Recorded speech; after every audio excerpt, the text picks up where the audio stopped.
Salut les investisseurs malins, j'espère que tu vas bien.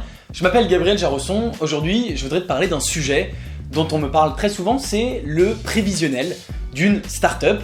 Et je vais te donner mon avis, je vais te donner un avis qui est plutôt impopulaire, c'est que je ne regarde jamais les prévisionnels des startups et je n'y accorde aucune importance. Je vais t'expliquer pourquoi. Avant de commencer, si c'est ta première fois ici, je t'invite à cliquer sur le bouton s'abonner juste en dessous de cette vidéo pour t'abonner à la chaîne YouTube Léonis, ne rater aucune de mes vidéos sur l'investissement dès que je les publie et rejoindre plusieurs milliers d'investisseurs malins. C'est parti.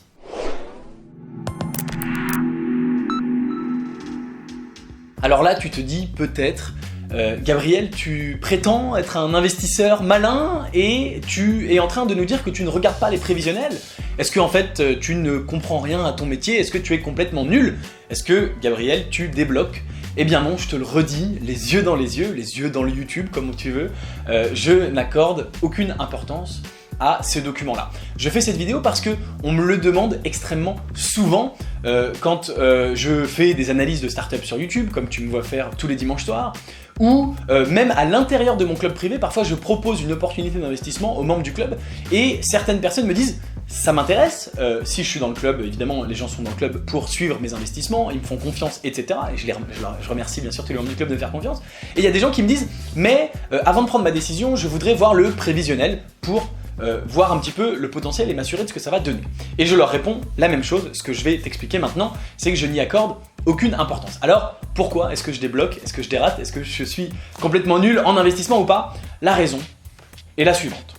Un prévisionnel, selon moi, je suis ravi d'ouvrir le débat et d'avoir ton avis, un prévisionnel selon moi ne sert à rien pour la simple et bonne raison que ce sont des conjonctures sur l'avenir qui sont complètement établies au hasard, au doigt mouillé comme on dit.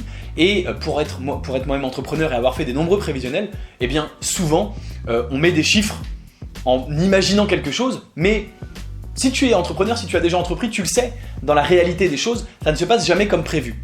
Alors, dans certains cas, un prévisionnel ça peut être utile, par exemple pour les boîtes beaucoup plus grosses, et c'est souvent un réflexe d'investisseurs boursiers. J'ai plein de gens qui viennent investir avec moi dans les startups, qui ont investi dans la bourse, et dans la bourse on regarde bien sûr les prévisionnels. Et ça fait un peu plus sens dans la bourse parce que c'est des boîtes énormes, qui ont un mode de fonctionnement beaucoup plus rodé et beaucoup plus prévisible. Et donc c'est beaucoup plus intéressant pour un prévisionnel en bourse parce qu'on se dit, voilà, une boîte comme, je sais pas, on va prendre au hasard Amazon, eh bien ils font tant de milliards de chiffre d'affaires, ils ont fait telle croissance tous les ans, on pense que l'année prochaine ils vont faire encore cette croissance-là, donc on peut estimer que le prévisionnel est à peu près correct. Et pourtant, même pour les boîtes cotées en bourse, même pour les très grosses boîtes, on voit souvent que les prévisionnels finalement se plantent. Et ça me rappelle cette fameuse citation, je sais plus de quelle est, tu peux la retrouver sur internet, toute activité de prédiction est inutile, surtout lorsqu'elles sont portées sur l'avenir. C'est-à-dire qu'un prévisionnel, c'est essayer de prédire l'avenir, et personne ne sait prédire l'avenir, ni toi ni moi, personne n'a de boule de cristal. Encore une fois, un prévisionnel en bourse, sur une boîte bien établie, c'est si tout se passe comme prévu, s'il n'y a pas de crise financière, s'il n'y a pas de crise sur ce marché, s'il n'y a pas ceci, s'il n'y a pas cela, alors on pense qu'on va faire ça. Mais on n'en sait rien. Mais pour une startup qui est toute petite, qui a peu de clients et sur lesquels les variations peuvent être énormes, c'est encore moins utile. Voilà, donc je ne dis pas que les prévisionnels sont inutiles dans leur ensemble, je dis que pour les startups, ils sont assez inutiles. Pourquoi?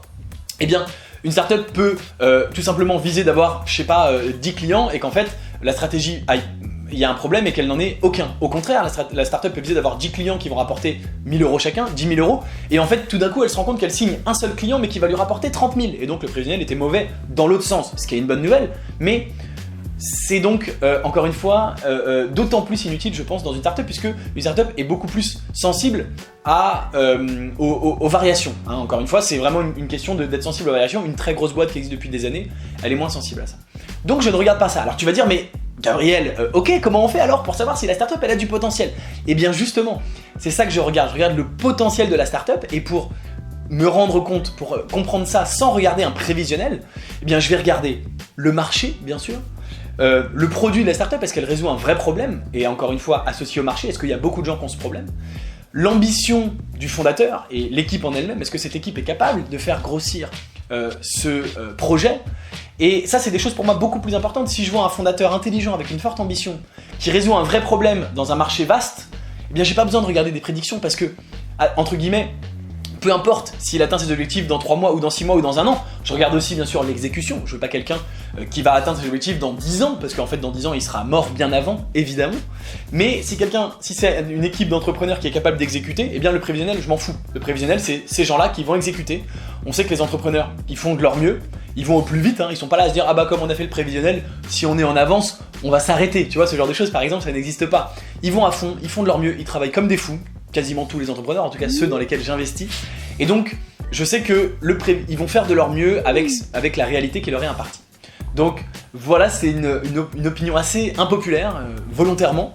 Je suis ravi d'ouvrir le débat avec toi. Si t'es pas d'accord, il n'y a pas de problème, on peut en parler. Mais comme j'en parlais souvent au téléphone, par mail, etc. à des membres du club privé, je me suis dit tiens, je vais en faire une vidéo pour exprimer mon avis de façon publique.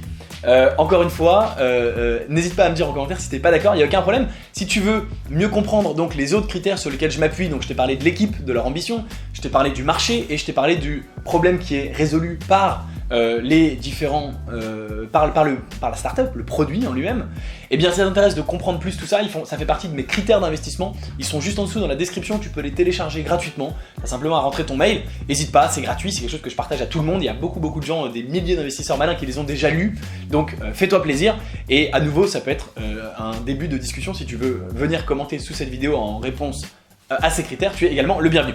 Donne-moi ton avis en commentaire, est-ce que tu es d'accord, pas d'accord? Est-ce que tu penses que j'ai dit une énorme connerie? Ou est-ce que tu penses que tu es plutôt d'accord avec moi? C'est possible aussi, pourquoi pas? Dis-moi tout ça, merci d'avoir regardé la vidéo jusqu'au bout. Si elle t'a plu, mets-lui un like, partage-la. Si t'es pas encore abonné à la chaîne YouTube Léonis, eh bien évidemment, je t'invite à le faire dès maintenant pour recevoir toutes mes vidéos sur l'investissement. Tu peux même activer la petite cloche. Moi je te dis à très bientôt pour une prochaine vidéo. En attendant la prochaine, tu peux regarder une autre vidéo de moi juste au-dessus de ma tête. Ciao.